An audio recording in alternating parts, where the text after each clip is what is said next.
Check, check. All right, what is up, sir? How you doing, buddy? Good, man. Good. I think you are the one guest I've had so far with a better beard than me, so it's an honor.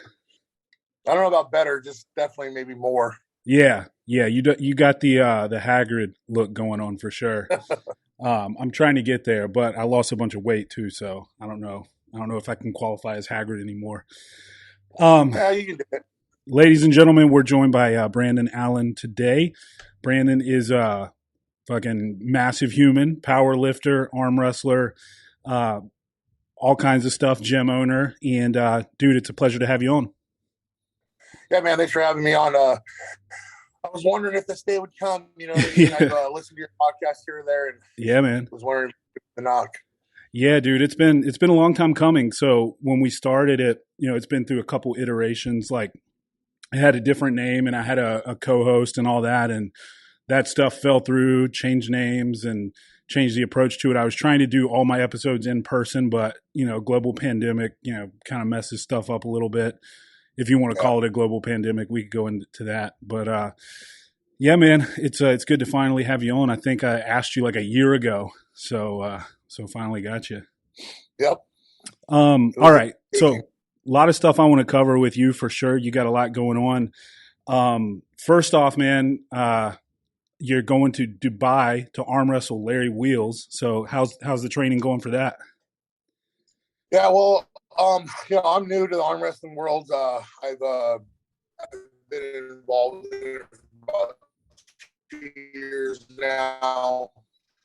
I was has been itself, and it's always been me to put that on the back burner and work on other things. And then arm wrestling just kind of fell in my lap. So here I am now, 2 years into training. I've only had one super match and I've only done one tournament. And then I get a call for the biggest arm wrestling match that exists right now, which is King of the Table, and I'm invited to King of the Table 2, which is a Core Sports Larry Wheels production out in Dubai. Larry Wheels has been arm wrestling for about 3 years now. I don't need to introduce Larry. He's just a phenom strength athlete, can do whatever he wants and be one of the best in the world at it. Yeah, Arm man. wrestling is no different. It just takes time, just like anything. When we first started powerlifting, neither of us were very good our first, second, and third year. Same thing with any sport you do. You're going to be strong and good, but you're not going to be at that high level. So me and Larry are both kind of at that probably top of the line or amateur and very low in pro.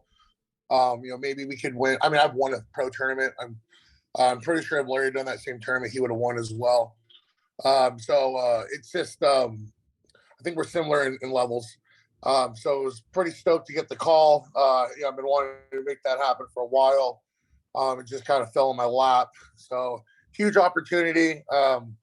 Kind of gnarly because we're going to the Middle East in the middle of all this shit going on. And, we have to fly. It's a 22-hour flight day. And that's if there's a stop. It's a 14.5-hour direct flight, and wearing a mask that whole time. I'm not sure how it's going to happen, but we'll figure it out, and make it happen. Because under no circumstances would I believe in the country right now. I have no desire. It just happened to be where the match is in Dubai. Yeah. Well, the key is to pretend like you're eating or drinking the whole time, because you can be like, oh, no, I'm drinking something right now, Well, that's probably going to be happening either way. So I Yeah, won't have to true. pretend. So for those who don't know, you are like an elite power lifter. And I know you've probably explained this a million times on different podcasts and different places, but you've kind of transitioned.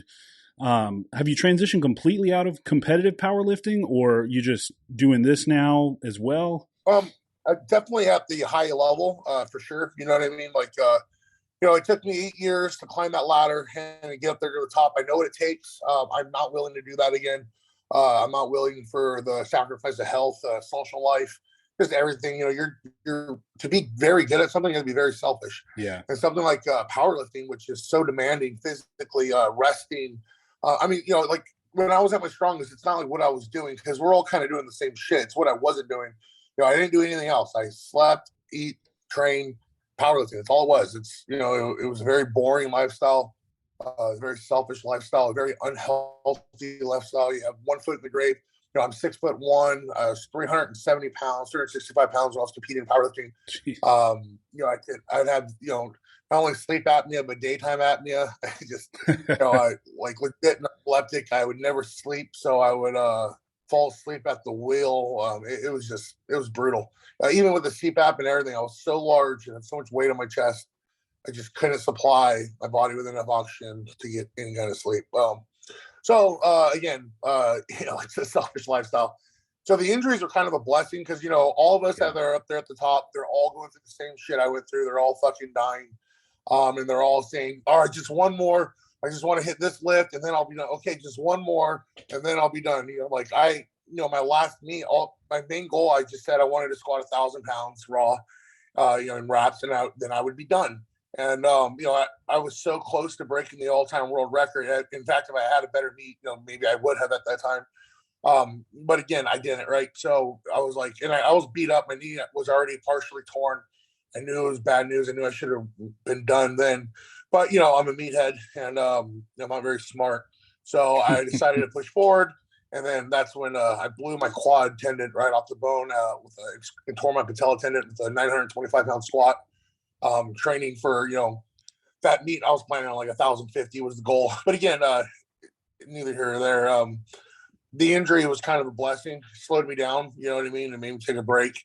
And then I was only, 4 months of recovering from my knee surgery, barely walking again, when I got hit on my Harley. And that one was pretty brutal. I got hit at like 50 miles an hour, broke my pelvis, tore the erector in my back, tore a bunch of muscles,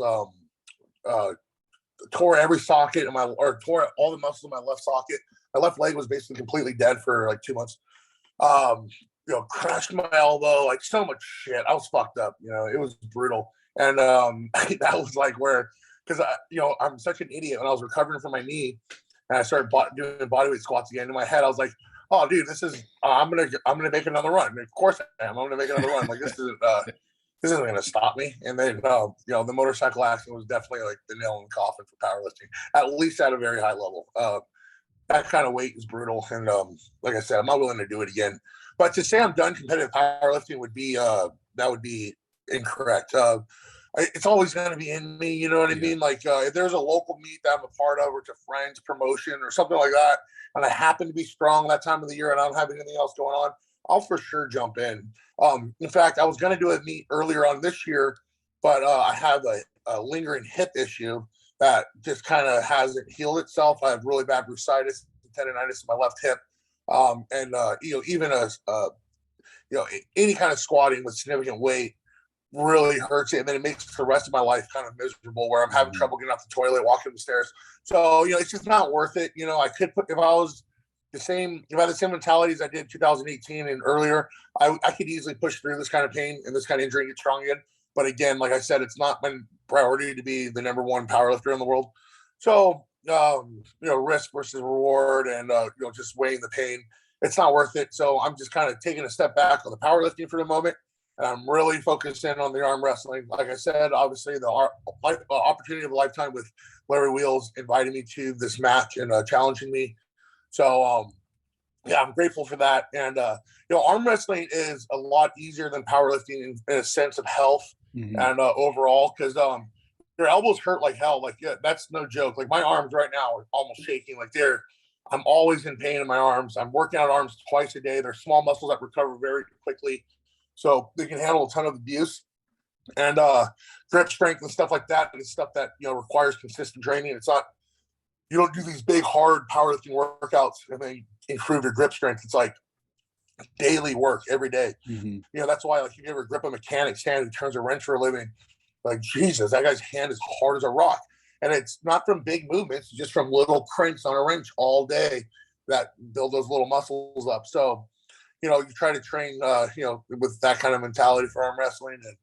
And so again, it's harder in a different way, than obviously much easier in terms of overall body strength. Like I've never puked from an arm wrestling workout. Like I've puked from dozens of powerlifting workouts. Yeah, for sure. Well, I mean, I worked with you briefly, and then I had a hip injury, and I remember your programming, so I could definitely see how some of your workouts could make you puke. It's a lot of volume. A lot of volume. A lot of volume. Oh my God. I wanted to ask you because I was, like I told you before we started recording, I was listening to your episode on Massonomics when I was driving over to the studio. Whenever I hear about people who take like hit after hit, because I've had those moments in my life where I'm like, Jesus, man, what can the universe just stop? You know, like, I mean, dude, you tore your freaking quad and then you got in a motorcycle wreck. Like mentally, like how do you pull yourself out of stuff like that? Like, mental strength obviously is huge when you're a dude who's put 1,000 pounds on your back anyway, and you've trained to get there. But sometimes I feel like dealing with adversity like that, like injuries, especially when you're an athlete, I mean, it can be crushing, man. So like, how do you deal with something like that, dude? Because if I had gotten a motorcycle accident after tearing my quad, I would have just been like, Jesus, man. You know, until you're in the situation, then you may handle it differently. Yeah. You know, like I look at a lot of people and I'm like, man, I don't even know how he deals with that. But then I'm like, I'm sure if I was in a situation, I would find a way as well. True. I'm not in that situation. So, you know, I'm human. Going through it was brutal. There was rough days. There was rough weeks, rough months. You know, being stuck on the couch, can't get up to go to the bathroom, pissing in bottles, like just miserable, you know, dirty and fucking, you know, in pain, looking at a fucking TV screen all day. I'm a very active person. I do a lot of things with my hands. Whatever it is, I'm always doing something. You know, that's one thing that I think my wife would agree with. I'm always doing something. So, I mean, I went from, 110 miles an hour to on the couch, you know, that's brutal, you know, but I have to remind myself, like, no one gives a fuck, and no one's going to get me out of this. I got to get myself out of it. And as shitty as my circumstances are, there's a lot of people that would be stoked to be in the circumstance that I was in.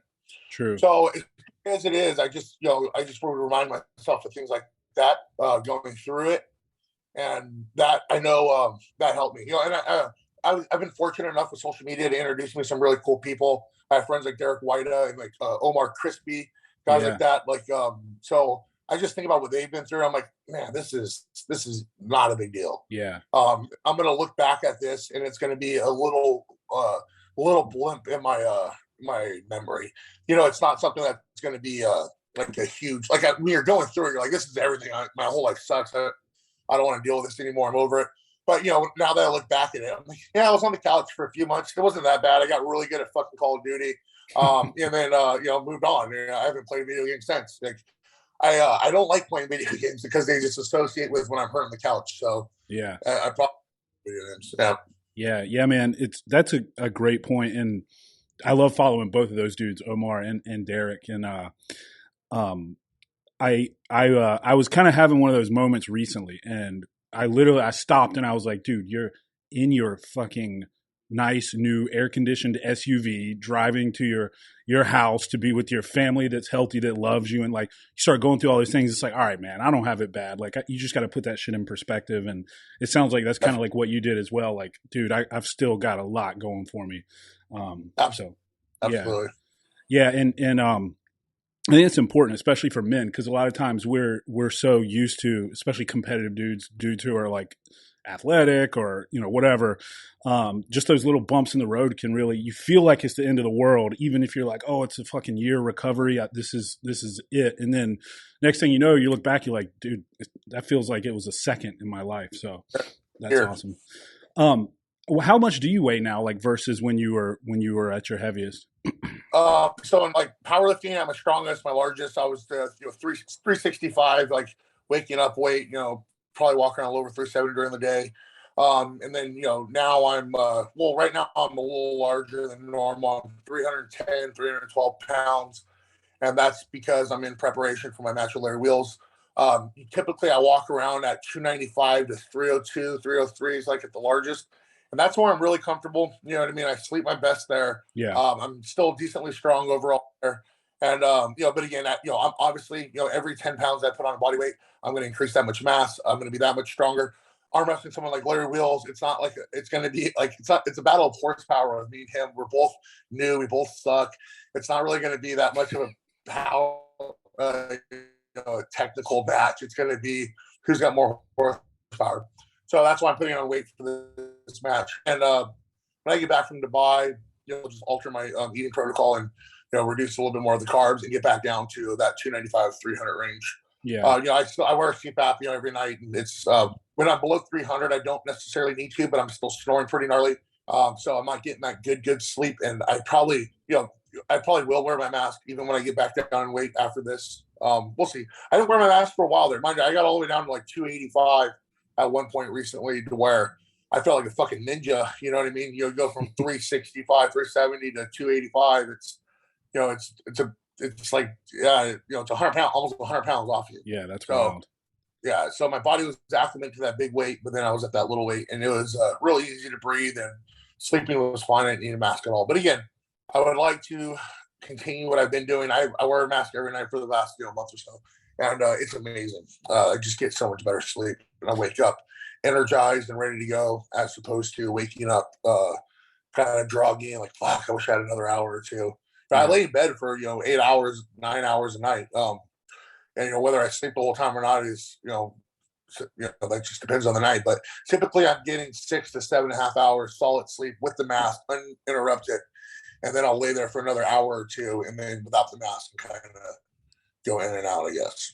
Yeah, I have like sleep issues, and my wife keeps telling me, like, just set up an appointment, go see about the mask or whatever. And I've lost some weight. Like, I was in the 260 range, and I'm shorter than you too. So it's a good amount of mass for my frame. And I was struggling bad, dude, like not sleeping well, waking up a lot. And I've lost a little bit of weight, but it's still like, I don't sleep great. And she's like, just get over yourself and go do it. And I need to, man. And everybody I talk to is like, it's a game changer.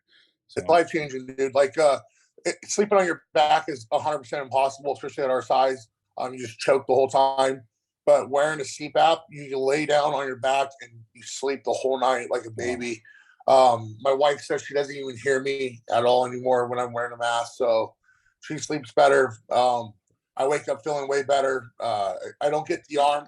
Like, I'm a side sleeper naturally. It's how I want to sleep. And my arms fall asleep every night. I'm waking up, shaking my arm out. Like, that's not good for you. That's damage. It causes nerve damage. It said if you sleep on it too long, you really fuck it up. Not that long ago, like maybe 2 or 3 weeks ago, I slept. It's actually a little longer than that.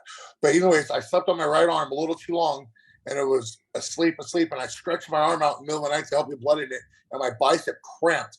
And I thought I tore my fucking bicep. A drained bicep that cramped. It did not feel good. It was sore for 3 or 4 days after.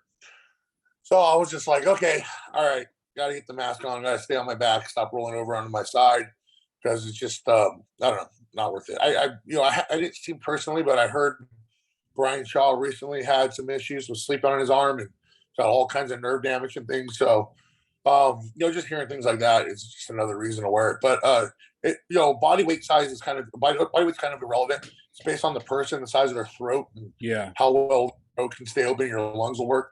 So, man, I can tell you, dude, you should try it. You should get a CPAP. And, we have beards. I can't wear a full mask. I'm extremely claustrophobic anyways. I can't wear a full mask even if I wanted to. Even if it did seal properly, because I'm way too claustrophobic. So the one I wear is just nasal only. It's a little hose that comes out of there, a little wrap around the back of your head. It's super uninvasive. I still can open my mouth to breathe out of my mouth, and then, but I will breathe out of my nose the whole night with that in. Maybe I'll fall asleep kind of mouth breathing, but then I'll switch to the hose or out of my nose. This just forces the air in. Yeah. But I'm telling you, dude, it's amazing, man. It really is. I didn't hit when I first got on my CPAP was probably like 5 years ago or so. I didn't hit REM sleep for probably 10, 12 years prior. Jeez. When I woke up, it was like it felt like I was on drugs. Like I've never felt like that. It was amazing. And then the first 2 weeks of wearing a CPAP, when I first got on it, I peed the bed every night because I wasn't used to hitting REM sleep, and I wouldn't get up to go pee. I would just pee in my dreams. Oh, and my wife loved that, definitely. So but I mean, it's the truth. That's what happened. It's crazy on how how much, you're hurting your health by not sleeping. And, Yeah. you see all these bodybuilders dying. It's no secret why. People are just too large for the amount of oxygen in the air. And, lack of oxygen over time creates heart problems. It's all from steroids and things like that. So I'm not immune to these kind of things happening to me. So again, it just kind of put things in perspective and makes me want to take my health a little more serious. And wearing the CPAP is probably the greatest, easiest thing you can do to improve your health. Yeah. Yeah. So if you're listening, fellas, do it. I need to do it too. And yeah, I don't, I mean, it's always the exact same story as what you said, man. Anytime I talk to a guy who's a power lifter, strongman, or bodybuilder or whatever, they're like, dude, it changed my life. Yeah. So yeah, I need to do it. But you brought up, bodybuilders dying and all of that stuff that's been going on lately. I think we're on the heels of what Sean Roden passed away. Right before that, it was God, what's his name? George Peterson. George Peterson. I forget what his Instagram was, but he was like a 212 competitor, really high ranked dude, and it's just been like one after the other. There's been a lot of lower level ones that Yeah.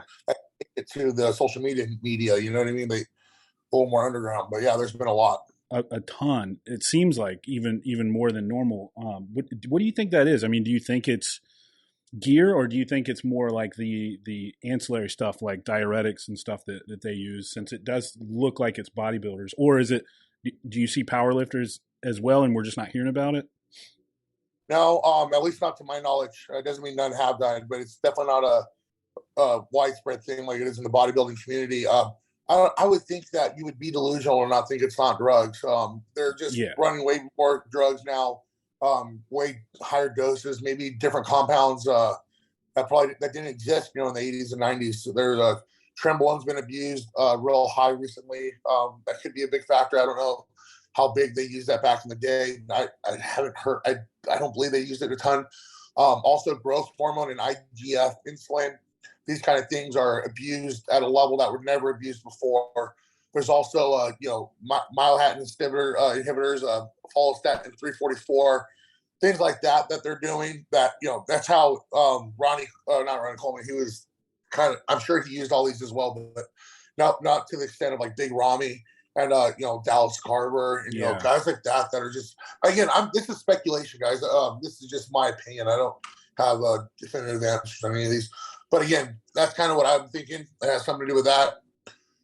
I think that the standard of bodybuilding has been raised to a different level of size. So everyone's larger. And that's probably the main reason. I really think that's the drugs and all that are gnarly. But if they were smaller people, it wouldn't be as hard on the body. So right. I think that, it's like anything. Like powerlifting, 1,000-pound raw squat didn't exist up until Andre Mahalchev did it, which was not that long ago, like maybe 6 years ago, 5 years ago. After Andre did it, boom, a bunch of us had done it right after. Bop, bop, bop. Now there's like 10, 15 guys who have done that. Why? Because we've seen it could be done. So we're like, okay, no, it's possible. Keep pushing. Same thing with body size. When you go to an NPC show and, there's a 260-pound peeled dude on stage. It's like, shit, that's the standard. I got to get bigger. And that may or may not be the case. I'm just throwing numbers out there. But you know what I mean? Guys are bigger, so guys are knowing they need to get bigger. Yeah. And when I was driving over again, I was thinking about stuff I wanted to ask you. And, kind of along those lines, like obviously in the powerlifting community, we've seen people that just keep pushing the numbers. Obviously, Dylan Hellraiser did the 1,900. And then you've got guys like Larry who are just freaks of nature and all of this. And what do you think like the human potential is? Like, do you think that a human could conceivably get to like a 3,000-pound total one day? Or do you think we've basically gotten to where we're going to get? No, I think it can keep going. You have to understand the talent pool of powerlifting. Very, very minimal. Yeah. Huge to us. We think it's so big because we're in it, but it's not at all. Now that there's more and more money involved, there's more and more freaks coming out. The Thomas Davises, the Kirill's, just all these mutants that are just huge and just stronger than fuck. Genetically gifted. Dylan Hellraiser. I lifted for 12 years to get to my highest. It took Dylan Hellraiser 2.5 years to beat my total. So that was wild, dude. Yeah, it's like everyone has a ceiling. Some guys' the ceiling is way up here. You could be this dude doing everything right: nutrition, sleep, eat, gear, training, everything's fucking perfect, and you hit your ceiling right here. There's a dude that sits on the couch and smokes weed all day and plays video games, and he's gonna fucking just beat you by showing up because his potential is so much higher than yours. And then imagine when you get all those other things dialed, the numbers go up. So imagine when there's meets that it's $100,000 prize pool that you're going to win. It's $500,000. You're going to get these monsters that play in the NFL where there's real money, and they're going to start focusing on 3 lifts in the gym where chance of injury is way minuscule compared to the chance of injury in the NFL. Yeah. And they can make that kind of money. You're going to get these guys coming out with 1,400 pound squats, 700 to 800 pound bench presses, 1,000 pound raw deadlifts. I'm not kidding. It's going to happen. If I would have said 10 years ago that there was going to be multiple people with 2,500 pound raw and wrap totals, you'd be like, no, it's not. What are you talking about? 2,300 barely has been done. You got to get to 2,400 first. Okay. Well, that came pretty quick, and then the next one came pretty quick, and now you have Daniel Bell doing 2,600 pound totals. Yeah. So it's not, the genetic potential has not been reached. The talent pool is not even close to being large enough to assume anything near that. I think 3,000 pound totals seems crazy to us because it's multiplied. We've seen that done, but I think we're going to see it done raw. I think the numbers can even go beyond. Who knows what the human body can do? It's we don't know, that's for sure. It's so crazy, man. And the genetics of strength always really perplex me, right? Because when you look at bodybuilding, it's pretty clear when dudes are genetic freaks, right? Even if you look at somebody like Larry, obviously a genetic freak in terms of his physique and how he looks. But then when you start to talk about people who are just genetically more strong, what is that? Is that just bone density and tendons and, all these different factors come together? That's always blown me away how, even in high school, there was dudes who could just squat 400 pounds, no training. They just could do it. And human strength has always been fascinating to me. So I always think about where the hell can we end up one day? So I was curious your thoughts on that. That's pretty cool. I've always preached, I'm not unique because other people say it as well, but genetics are everything in powerlifting. I don't care. Or in strength, I don't give a fuck who you are, what you done, what your work ethic is, what access to finances you have to buy the best this and that and whatever else. It's all about genetics, man. It really is. If you're 5'2", walking around at 130 pounds, you're not going to be a world champion powerlifter. You might be maybe for a weight class that's possible, but who the hell cares? If you're not large, if you're not over 275, you're probably wearing a skirt anyways. So it's just it's all about genetics because there's dudes who, like you said, don't work out, don't train, don't do anything, and will just show up and squat 400 pounds, and that's on the low end. Like you're talking about high school, there's guys that'll squat 600-700 pounds without training, and that takes some people their entire lifting career to reach. Yeah, dude. So even chicks, even females, female lifters, even these days, are wild. Casey on Instagram pulling 600 pounds or whatever. Plus, it's just wild, and she doesn't look she looks like she's a good looking chick, and it's just right. the strength factor is just insane. It always just blows me away. I'm like, you look like this other human, but you're just way stronger. How does that even work? When you look at Larry, he looks like a bodybuilder, but he's just fucking strong as hell. So it's cool, man. And it's weird to me that we are progressing like this in strength sports, while at the same time, on the other end, it's basically become normalized that masculinity is a terrible thing in society. It's weird. It is odd. It's very odd. I mean, we're the fringe. You know what I mean? I got into powerlifting for a reason.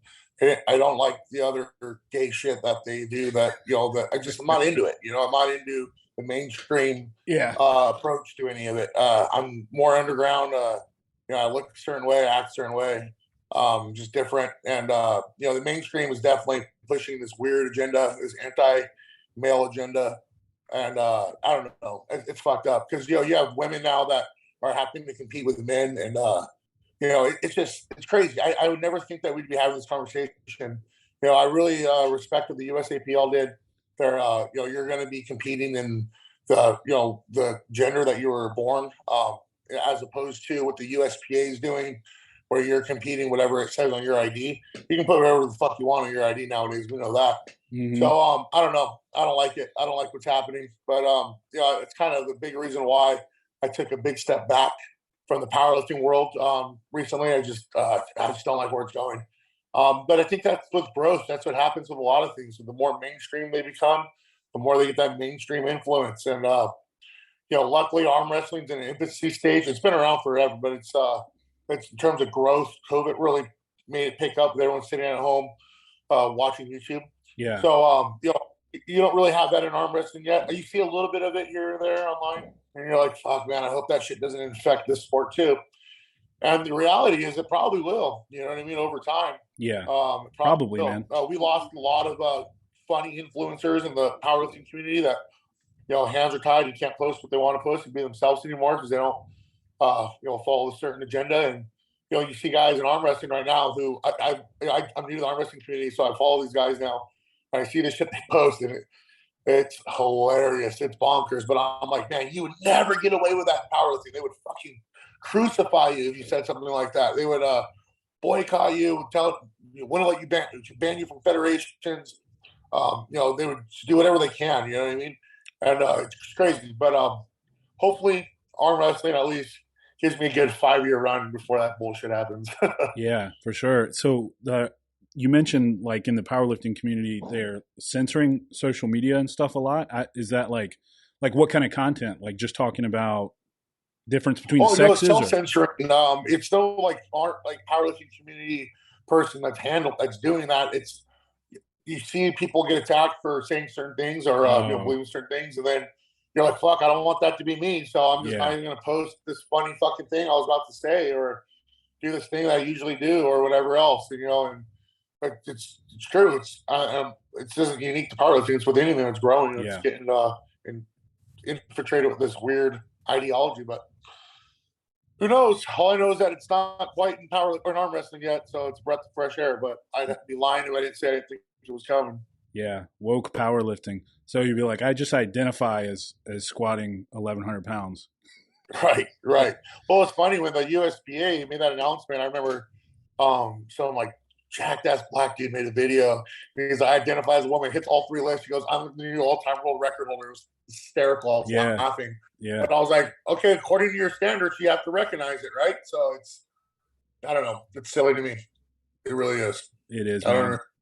It's wild. And it's like, I've got a daughter. So, this stuff really, I'm thinking about like what the world she's going to have to grow up in. Like when she's in school, is she going to be like competing against someone like me, trying to play sports? Like that's not cool. It's just or mentally ill, or there's a lot of things, Yeah, it sucks, man. It really does. But all we can do is just keep talking about it and speaking up. I mean, they did delete my Instagram account, but that's okay. I'll just keep doing it. Yeah, you know what I mean? That's I kind of toe the line a little on Instagram, and I pulled back and I still censored a lot of funny things I like to say and things like that. Because people can't handle a joke, and instead of unfollowing and changing the channel, they want you not to exist. Yeah. Which it's unfortunate, but that's kind of where it's at. But again, I don't engage with the people on social media anymore like that. I completely ignore it. I'm so over it. It's just everywhere. It's all we see. It's all everyone talks about. I'm fucking done with it. At least I'm done having a conversation with people I don't care about with it. So when someone wants to challenge me on something, I'm just like blocked. I really don't give a fuck. Yeah. You're not gonna buy my product. Mailman just got here. All the dogs are nuts. Yeah, you're not buying my product. You're not supporting me. You're just trying to cause problems. So it just became easy to just isolate myself from that kind of stuff. I just don't talk to them anymore. You know what I mean? I don't respond to it. But I do it a lot more. Be something positive or worry about training or anything like that. I do my best to respond to everybody. But when people just start asking me about my political beliefs, which I don't post about on social media for a reason, because you're not following me for my political beliefs. I'm not interested in yours. I'm not interested in forcing mine on you. So, don't fucking ask me about it. You know what I mean? But, that's just,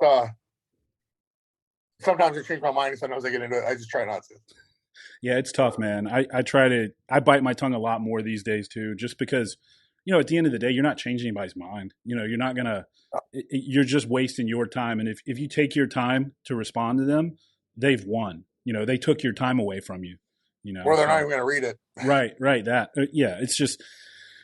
That's very true. There was something I was going to ask you about. Oh yeah. So with arm wrestling, like how did that come about? Like, is that because it seems like it's just kind of come out of nowhere where you start, and I don't know if it was like just seeing some of the influencers start to get into it or whatever, but it's like all of a sudden arm wrestling is a thing. And I'm like, dude, we used to do that in high school for fun, but like, I didn't even realize it's an actual sanctioned thing. It's like a big deal internationally. Yeah, it's big. It really is. It's a lot of fun too, because it's like best way to describe it. It's like jujitsu for their hand and wrist. And it's a strength sport, but even in jujitsu, the stronger guy, if they're equally skilled, is going to win. Same thing in arm wrestling. It's definitely a technique sport, but if you're equal in technique, it comes down to strength. Who's stronger? So that's probably why it's grown, just because it's and it's grown for a lot of reasons. They've grown because everyone was locked in their fucking house playing on YouTube. I'm not even exaggerating. That's how I really started getting into watching online. I've known of arm wrestling for 5 or 6 years now. They're at all the expos, all the big expos. I have a couple of friends that are pros. I watched them pull and things like that. I thought maybe one day I'd get into it. There's no way I even care about it now. I'm trying to bench 600 pounds. I don't want to fucking arm wrestle. What are we talking about? So, but now that I'm done with, powerlifting in terms of at the highest level, it just seems natural. It's a strength sport, like I said. So I already have an advantage over a lot of people because I have, 20 years of, weight training under my belt. So I got strength. I don't have strength in particular areas like you do in arm wrestling, but those will come with time as I learn. And that's how I got into it. And it's just, I think more and more guys, when they get hurt or get older and kind of get bored of their sport or something like that, they're going to jump in it. Or, arm wrestling's not, like I said, I'm not at the highest level, so I'm not going to sit here and act like, at the highest level arm wrestling, it's not as hard as the highest level of powerlifting, because I don't fucking know. I haven't been to the highest level of arm wrestling. Not even fucking close. And it's just getting harder, I'm sure. Right, like, it's just, the sport is advancing, so.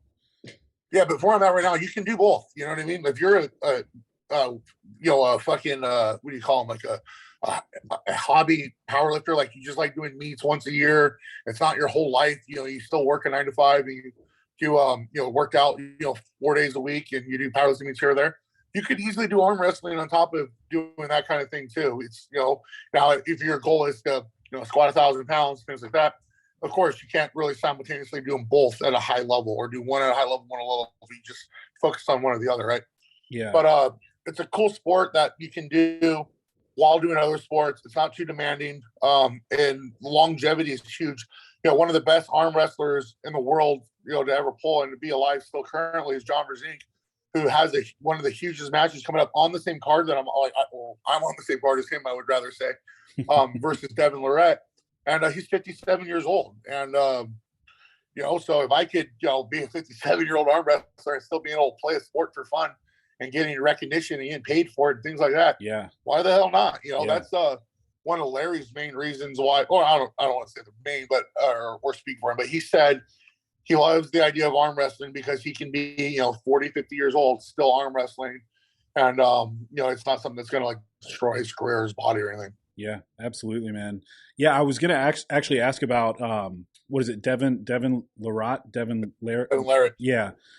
Because I was thinking about arm wrestling and like what does make somebody good, right? Because it seems like he is, he doesn't have a ton of mass, but he's got like huge hands and like long arms. Is it more about that, or is it like what gives people the advantage? And then how do you think you stack up versus Larry, considering that stuff? So Devin's built like an orangutan. Yeah, I met Devin in 2019. That's like what the 2019 is when I dove into this shit head first. And that was when having Devin Larratt at my gym for an arm wrestling practice.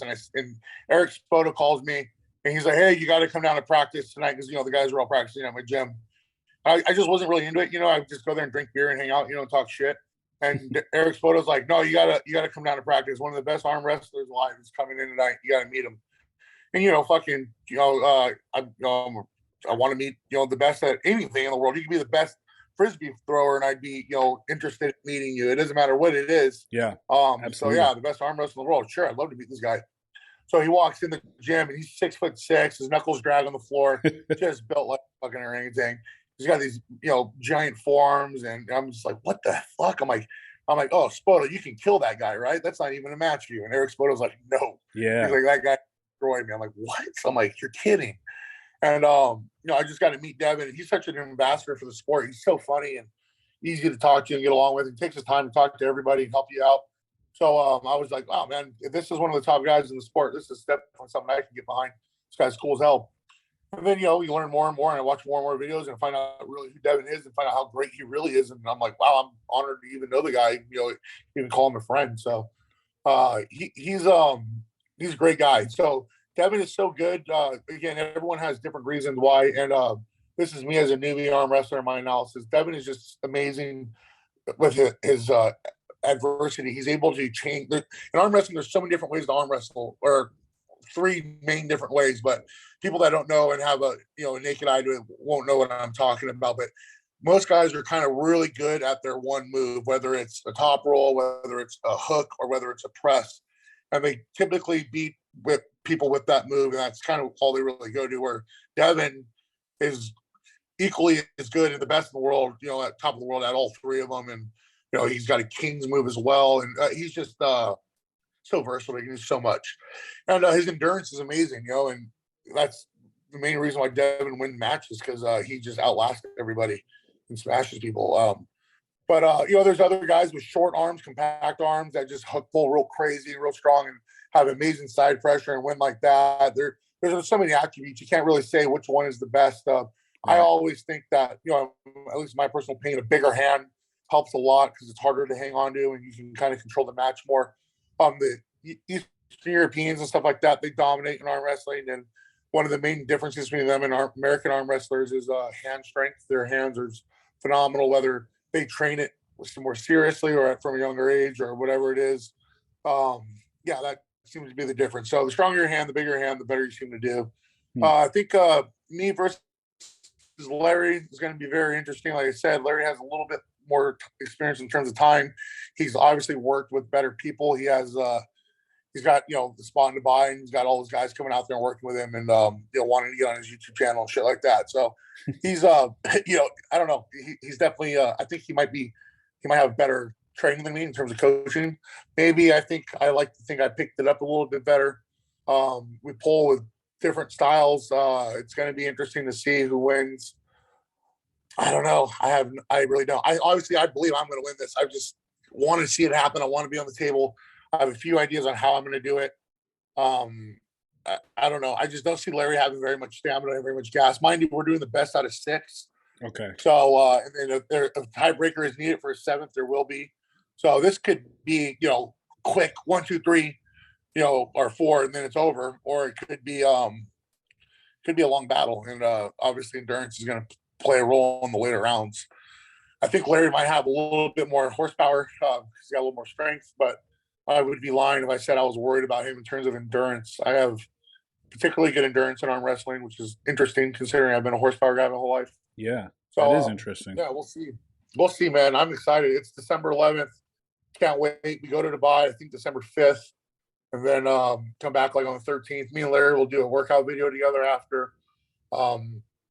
Yeah, dude, I can't wait for this. It's going to be interesting to see. And of course, we don't get a grip up like in a backyard or in a gym under regular circumstance. It has to be at the biggest event, a pay-per-view at that. That's going to be watched by so many people. It's so wild. That is cool. But I thrive under pressure, so. Yeah, and it's cool because it's like after having powerlifted for so long, it's competitive, but it's an individual journey, right? Like it's you up there on the platform and the weights, but this is like you and another human face to face. So it's got, man, it's got to be, I would be a little more nervous going into something like that just because it's like you and another human, a bunch of people watching, 100%. Yeah. Like powerlifting, you know what you can do. You did the training. Yeah. You've done it all. You've done the math. You know where you're at. You know what numbers you're going to hit. You know what you're going to open with. I know. I'm like, all right, if I have a perfect day, this is what my total is going to be. If I don't have a sex perfect day, this is where my total is going to be. You kind of know, right? Like, Yeah. of course, there's a screwball can get thrown at any moment, but for the most part, in arm wrestling, you have no fucking clue. We don't have any idea. We can see what we lift in the gym. Okay, that's not. Of course, it helps and it can play a factor, but that's not on the table. It's there's just no way of measuring it until you get on the table because certain moves counter other moves. Like, let's just say A could beat B, B could beat C, and C could beat A, but they can't go the other way around. Right. Just because of the way that their moves work against each other. So I'm excited. I really am. I don't see me losing it, but again, it could happen. It could definitely fucking happen. Well, either way, it's going to be awesome to watch. So I'm stoked to watch it. Yeah, man, that's really cool. So that's going on. You said December 11th, right? And it's going to be pay-per-view, like a live stream. People can. Yeah, it's on Core Sports. It's the same federation that did Hathor and Devin Lorett's boxing match. Oh yeah. Yeah. So coresports.com, I believe, or maybe it's .net. I had to look it up. But yeah, it's a pay-per-view. Larry did really well on his first event, King of the Table 1. This is King of the Table 2. Obviously, there was so much success in the first one. He's doing another one and plans on doing a lot more. Dude. So I don't know. I think it's expecting a big viewership. You got Devin Lorette on the card with John Brzezinski, got Ermi. You got some big Europeans arm wrestling. That's sweet. That's gonna be cool, man. Yeah. I'm stoked. Like one of my favorite movies when I was younger was Over the Top. Great movie. Yeah, dude. You got to do the thing where you turn the hat around right before you start. I definitely will. Yeah, for sure. I'll go up there with the MAGA hat on. No, yeah, right. Dude, yeah, especially right there in Dubai, that'll go over great. Actually, I don't even know what they probably wouldn't care. What about so since it is a sanctioned, like there's a federation, all that, how do they approach drugs in arm wrestling, or do they not care? So it's funny you ask. So there's no testing as far as I'm concerned. There may be federations in Europe that do that I'm not aware of. But as far as I know, it's a non-tested thing. The community is hysterical. They're like, I'm watching powerlifting when it first started blowing up online, where like guys were, oh, he's on steroids or he's on steroids. That's why he's doing this. It's like such an infant mind state of not understanding PEDs. Yeah. And, such denial from other guys that they don't use it and things like that. And you're just like, what the fuck? It's kind of, I don't want to name anyone in the bodybuilding world, but remember like early 2000s, late 2000 or 2010s, it was just like the norm to deny it, and then you have these people who are clearly gassed the fuck up, still to this day denying it when it's so obvious. You can watch them fluctuate and know when they're on and off cycle, and it's like, all right, I guess they're just going to ride this one out until they die, where in more currently in bodybuilding and powerlifting, it's more common. People just talk about it, they don't give a fuck. There's no secret, you know what I mean? Like, you're in all the, like we said, it's all genetic potential anyways. You're in all the drugs in the world. If you don't have the genetics to go with it, doesn't matter. You're just killing yourself for no reason. You're not even going to get a big squat out of it. Yeah. In arm wrestling, the people are so new to this. Mind you, not all arm wrestlers are athletes or like gym goers. They're just arm wrestlers. You know what I mean? Yeah, right. They don't.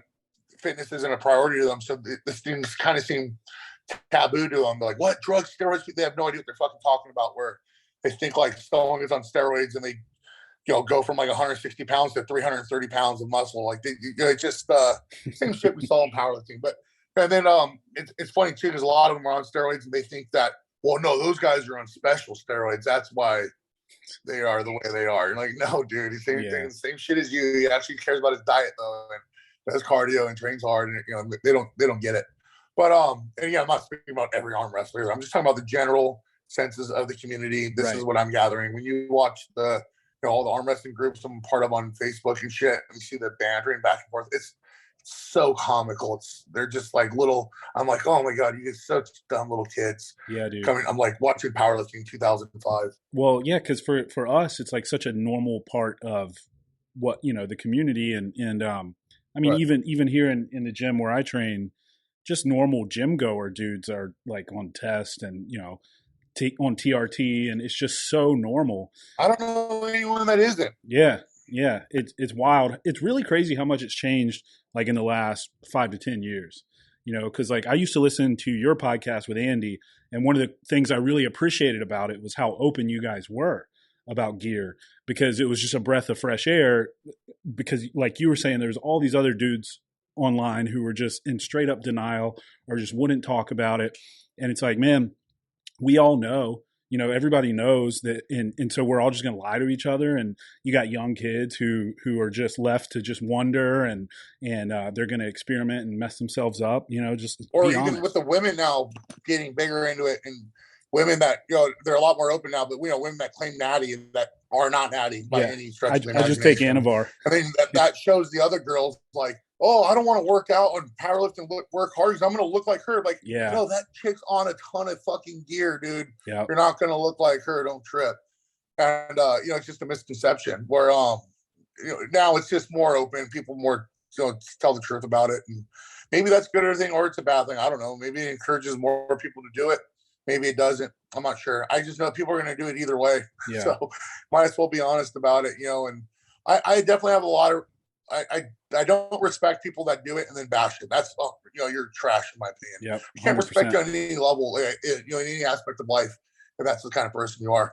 But if you're someone that just doesn't talk about it and avoids the topic, okay, that doesn't bother me, because there could be other reasons. Maybe you've had a divorce and there's a custody issue with a kid that people don't know about, and the ex-wife can use that against you. Yeah. Maybe I'm just thinking of off the top of my head a circumstance where, or like sponsors. I get it. Keep your mouth shut, man. You got bigger things to worry about than just being honest about your PED use. So yeah, and because most people, it's so misunderstood too. It's because like when I started being just completely open on the podcast and on my social media and stuff, like some of my wife's friends were like, we're really worried about Dave. He's using steroids. Like, does he have anger issues? And it's like, she's like, he's been using them for years and he's the nicest dude. Right. Like people just don't get it, man. They picture like the old, like Latimer from the program, roid rage and breaking everything, which, sometimes when every guy in that weight room was on gear. Yeah. Yeah. Was the only one that Yeah, exactly. But trend sometimes will have you feeling like that in bad traffic. But stay away from trend. Trend is horrible, man. That's one thing I don't ever recommend to anybody. Yeah, you don't mess with it, right? I think I've heard you say before that you don't mess with it. No way. I don't want anything to do with that shit, bro. That's the relationship killer. Makes you irrational mentally, and then plus just for what I do, in terms of strength sports, it makes your muscles stronger than what your tendons can handle, and it dries them out, so they're super susceptible to injury. Definitely. It's just not something you need. And then sleep is very, very important to me. I follow the vertical diet, and one of the main things that Stand Everything focuses on is sleep and recovery. So sleep's huge for me. I'm not interested in taking a drug that inhibits your sleep, which Trend 100% does. Yeah. So get the fuck away from that shit, man. There's way more milder compounds that can get you very similar results. Just clean up your diet a little more, and just get off the fast food, and you won't need the Trend. What how does drug like protocol differ between powerlifting and bodybuilding in general? Okay, not bodybuilding. I'm sorry. Powerlifting and arm wrestling. Sorry, I didn't mean to say bodybuilding. So different. So different for sure.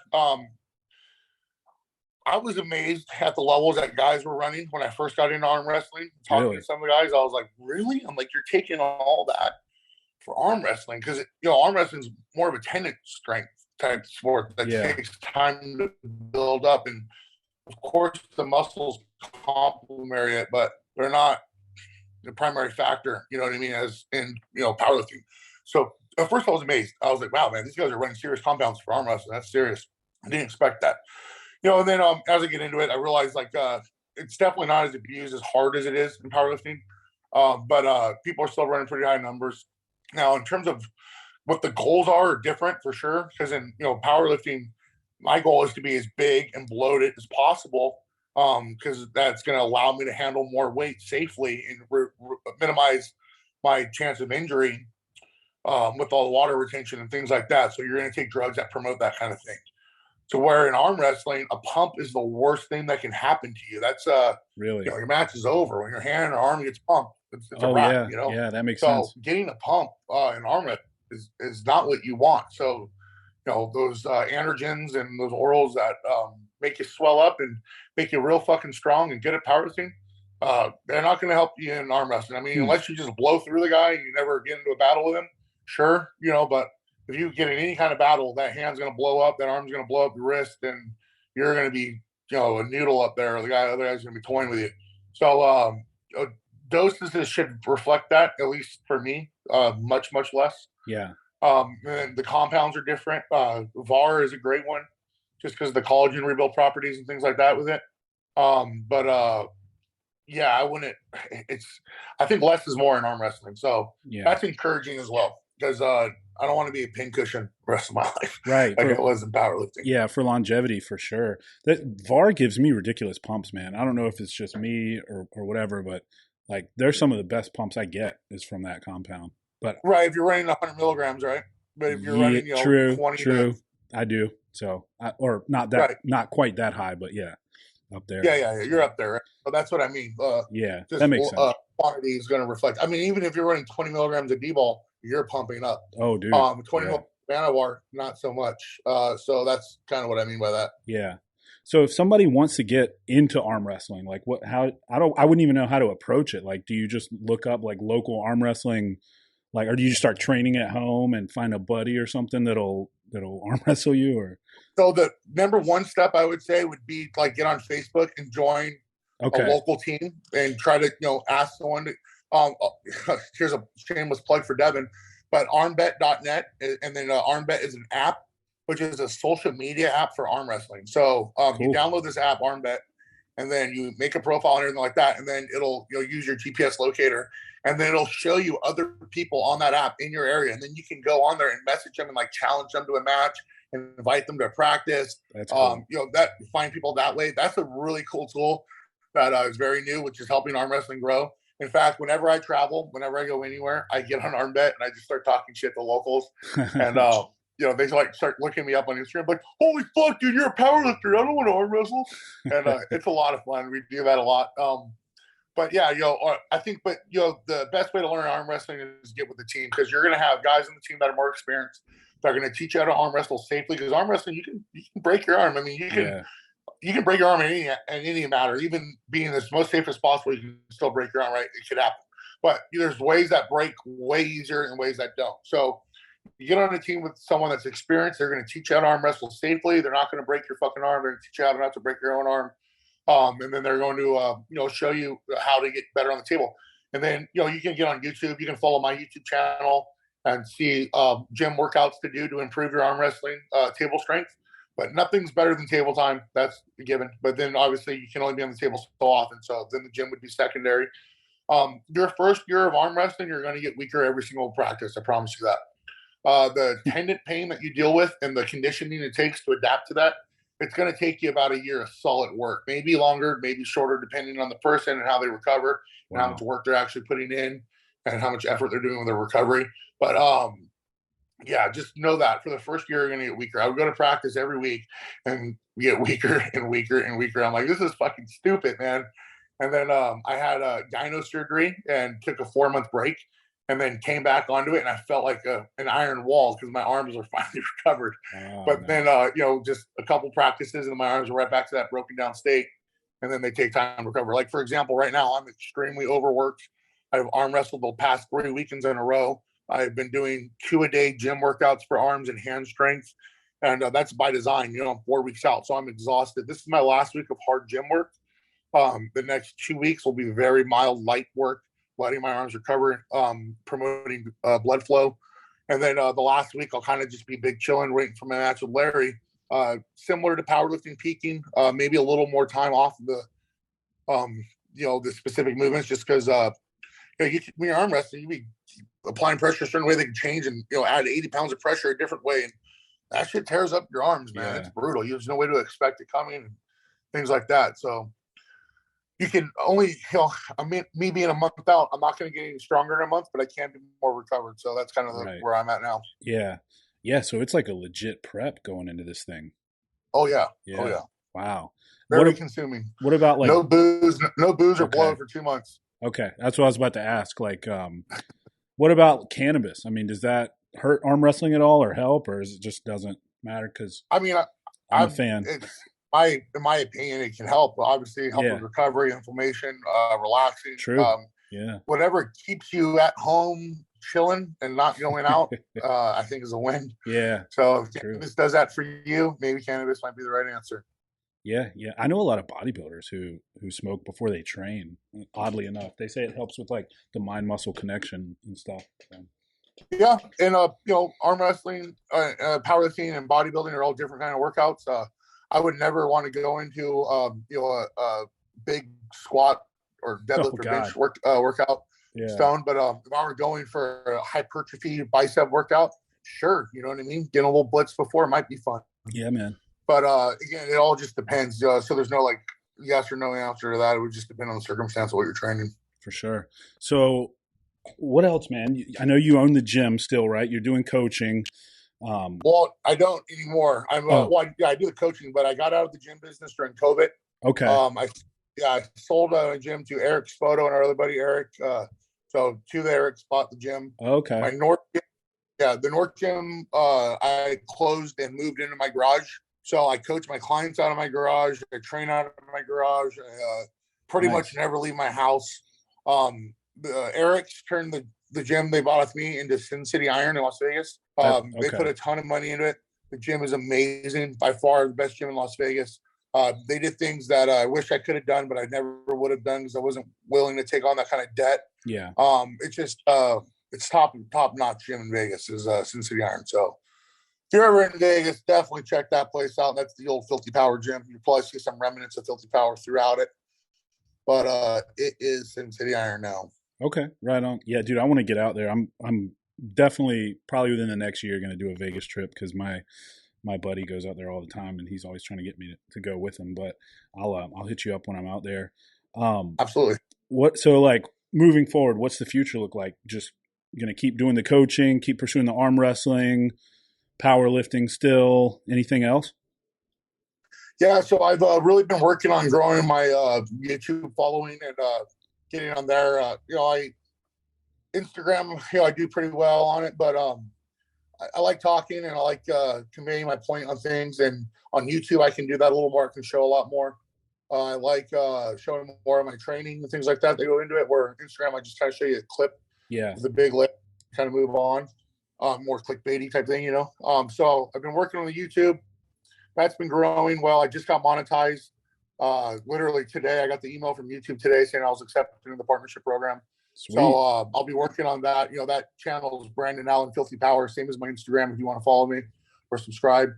Arm wrestling content, powerlifting movements, Q&As. I'll be doing live streams and things like that. You can ask me questions, I'll respond. Nice. That kind of stuff.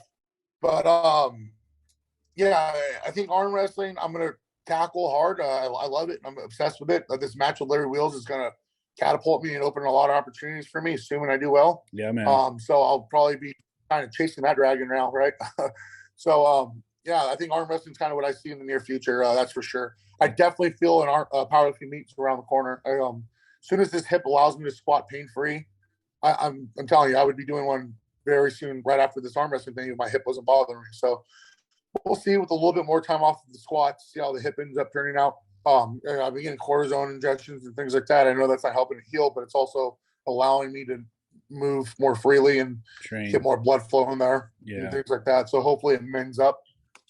Yeah, we'll see. But yeah, mainly coaching and then, powerlifting coaching. That's what I love to do. It's probably what I'll do forever. I love having my garage gym and coaching out of my garage. It's a lot of fun. I don't ever have to leave my house. I love it. Yeah, man, that does sound awesome.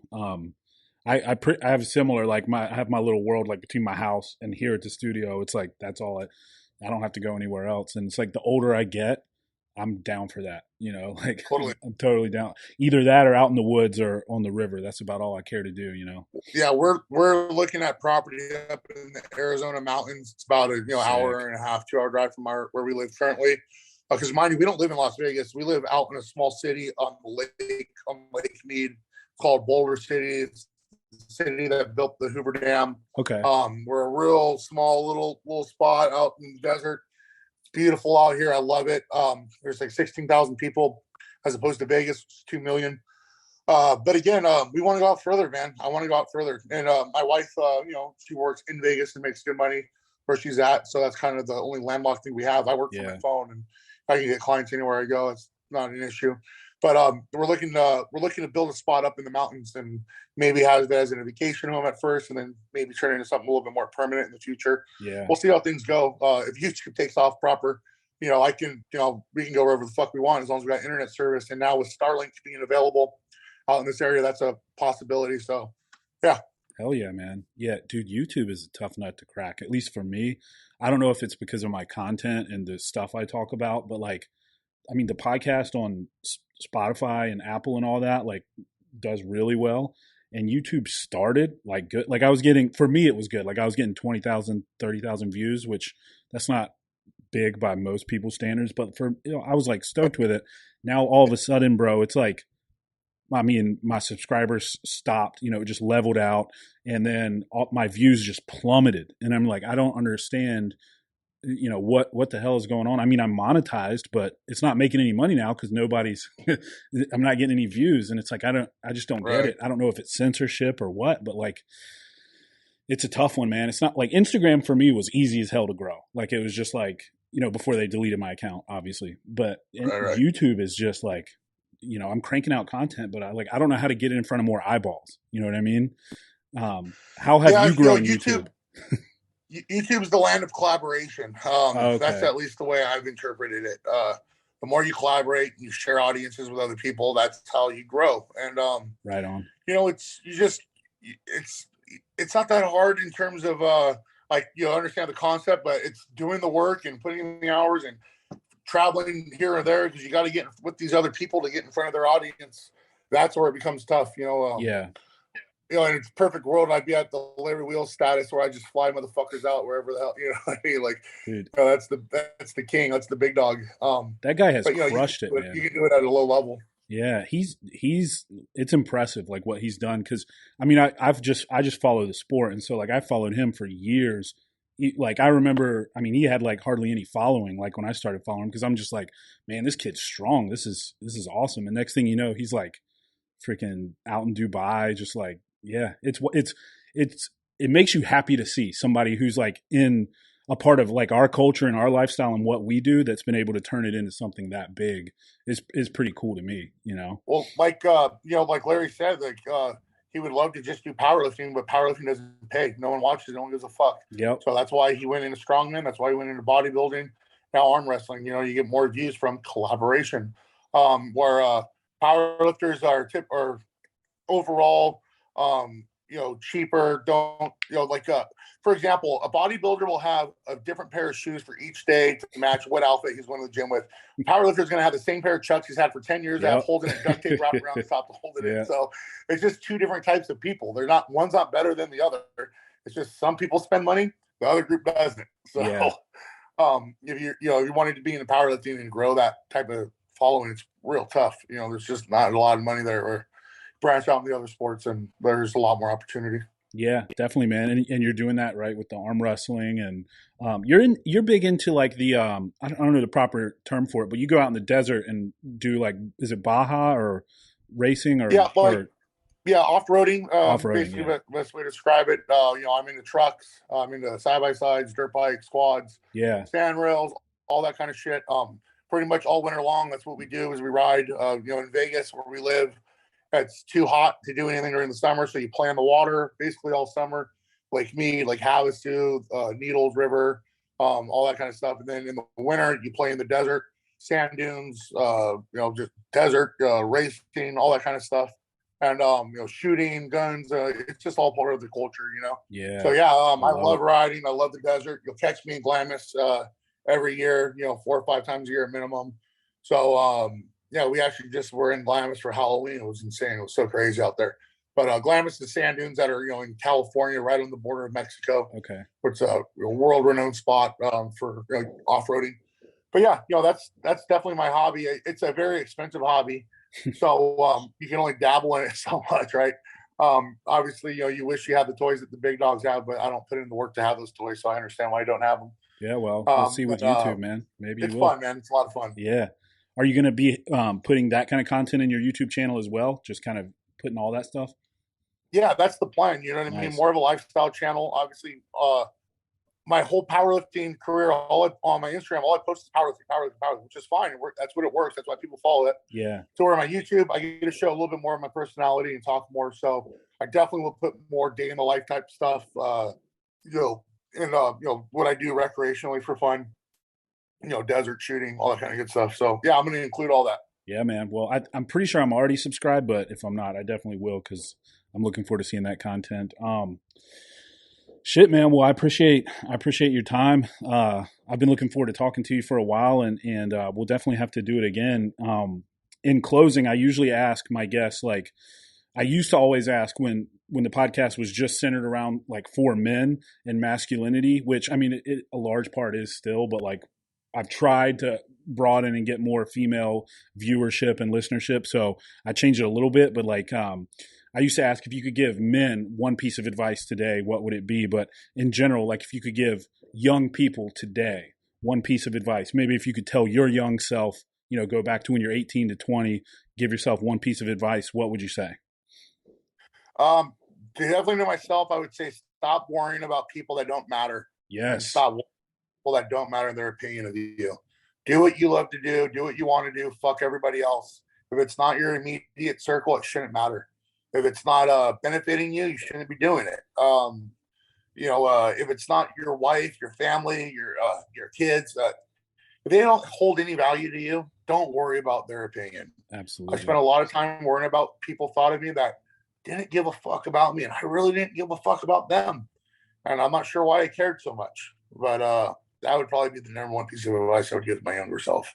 Dude, that's perfect. And it's so true for all of us, man. It's like, it's got to be just human nature. We just, we're so susceptible to that. It's just like worrying about what other people think. And that was a big turning point for me, just to comment on that. It's like when I stopped giving a damn about other people's opinions about me, and especially like, I know you don't talk too much about politics, but when I finally started just speaking my mind on stuff like that, like I sleep better at night, aside from the sleep apnea, but I have a better peace of mind at least, man. And it's so true. And I wish when I was like 21, I would have known that shit, because I stressed way too much worrying about other people, for sure.